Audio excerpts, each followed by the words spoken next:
ငွေကြေးနဲ့ပတ်သက်ရင်လူတိုင်းအပေါ်အယုံမလွယ်ပါနဲ့အားနာရင်ခါပါတတ်တယ်မဖြစ်နိုင်ရင်လိမ္မာပါနဲ့စွာရဲရဲညင်းဆိုပါမဖြစ်နိုင်တာကိုမမျှော်လင့်ပါနဲ့မျှော်လင့်ချက်ကဒီနေ့ဒုက္ခပေးတတ်တယ်ချစ်တော့ချစ်ပါနှလုံးသားနဲ့အရင်ခံစားပြီးမှဦးနောက်ကပြက်ပြက်သားသားဆုံးဖြတ်လိုက်ပါပေးကမ်းပါစွန့်ကြဲပါ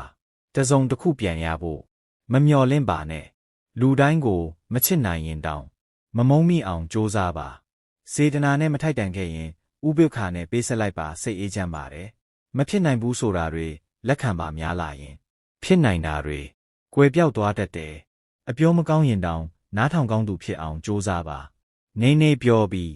များများနားထောင်ပါမပေးကမ်းနိုင်ရင်တောင်တတ်နိုင်သလောက်ကူညီပေးလိုက်ပါလက်တဆုံဟာယူဖို့အတွက်ဖြစ်တယ်လို့ပေးကမ်းတတ်ဖို့လေလိုပါတယ်ချွေတာတင်တာချွေတာပြီးစူဆောင်းတင်တာစူဆောင်းပါရေတစ်ဆက်တန်ဖို့ရေညက်မှတိတယ်လို့ငွေတစ်ကြက်တန်ဖို့ငွေပြက်မှတိလာလိမ့်မယ်မတိရင်တိတယ်လို့မနေပါနဲ့မတိရင်မေးပါမေးရှိရင်အဖြေတစ်ခုတော့ရလာမှာပဲ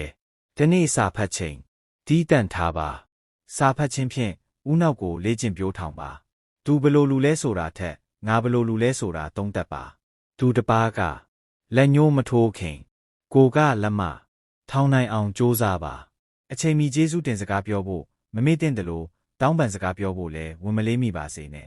လူချို့ကဝေဖန်လာရင်လက်ခံနိုင်ဖို့ကြိုးစားပါအောင်မြင်တဲ့လူတစ်ယောက်ကပတ်ဝန်းကျင်ရဲ့